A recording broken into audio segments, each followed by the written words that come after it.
Southampton, New York, the return to a classic U.S. Open course brought back the kind of scoring that gave this major its reputation. Dustin Johnson played some of his best golf Thursday, and yet the world's no. One player barely beat par in the treacherous wind at Shinnecock Hills. Johnson holed a bunker shot for birdie, kept his mistakes to a minimum and joined Ian Poulter, Scott Piercy and Russell Henley at 1 under 69 for a share of the lead. "You had to focus on every single shot you hit, putts, everything," Johnson said. "It was just difficult all day. No need to tell that to Tiger Woods, Rory McIlroy, Jordan Spieth and a long list of golf's bests who had their hopes crushed in gusts that approached 40 km per hour that made fairways look more narrow and the shin-high rough difficult to avoid."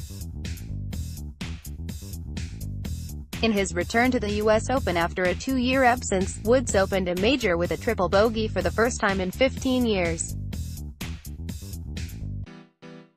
He added back-to-back double bogeys on the back nine and staggered to a 78. Spieth waited until the second hole to make a triple bogey, blasted out of a bunker and over the 11th green, and then took 3 shots to get on the putting surface.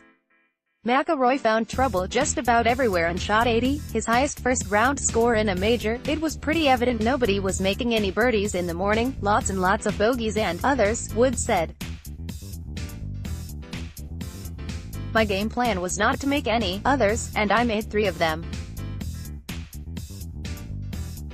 So didn't do very well there." It was quite a contrast from last year at Erin Hills in Wisconsin, which set a record for the first round by yielding 44 rounds under par. Hideki Matsuyama carded a 5 over par 75 and sits 6 strokes behind the leaders. Matsuyama carded 4 bogeys and a double bogey against a lone birdie. "It's not a collapse at this point. There were times when the wind was influencing my putting. I just couldn't follow through," said Matsuyama, who is aiming to win his first major championship. The world no. 10 started similarly last year on the par 72 Erin Hills in Wisconsin, when he carded a 2-over in the first round before surging through the ranks with low rounds of 65 and 66 to finish tied for second, 4 strokes behind winner Brooks Koepka of the U.S. "I want to get my score back, but it's not an easy course. I'd like to get at least 1 round under par," Matsuyama said. "I'll try hard to turn it around with even a little better score in the second round, and get ready for the weekend." Piercy, the last man in the 156-man field as an alternate from qualifying, was so disgusted with his game in his final practice round that he walked off the course. He dropped only 2 shots, both on par 3s, and was the first to post a 69.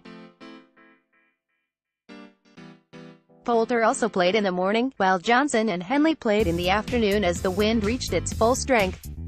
Henley was the only player to reach 3 under at any point, and he promptly gave that back with a double bogey on no.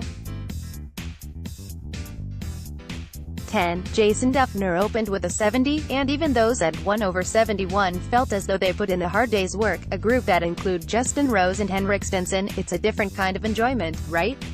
Rose said.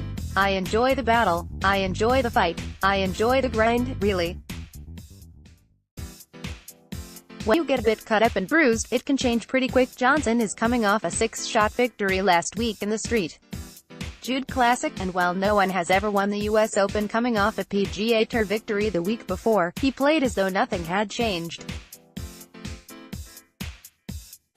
He holed medium-length putts for birdies, a few nervy, short putts for par, and picked up a bonus when his shot from a front bunker on the par 4/8 rattled and rolled into the cup. Not even Johnson was immune from mistakes, however, dropping shots on the 12th and 14th holes. It didn't take long to figure out what kind of test this was going to be, with the 15 flags atop the grandstand next to the 18th green already flapping as the first group teed off, and they were crackling by the afternoon. Phil Mickelson, needing the U.S. Open to complete the career Grand Slam, played in the feature grouping with Spieth and McIlroy. They finished a combined 25 over par, with Mickelson taking honors at 77. It was his highest opening round in his 27 U.S. Opens. Mickelson refused a request to speak to the media about his round. So did McIlroy, who had a pair of double bogeys in his third round of 80 or more in a major. Woods quickly joined them. From the middle of the first fairway, he went long over the green. He chipped once and it came back to his feet. He tried it again with the same result, and then wrapped his putter up the hill by the hole and missed the putt. He held it together until a 4-putt on no. 13. The last 3 of those putts from 6 feet, shoot something in the 60s tomorrow, and I'll be just fine. Woods said, I just think today was the toughest day we'll have all week. But then again, I think they're going to let these greens firm out a little bit. They'll start to pick up a little bit of speed, and it will be a good U.S.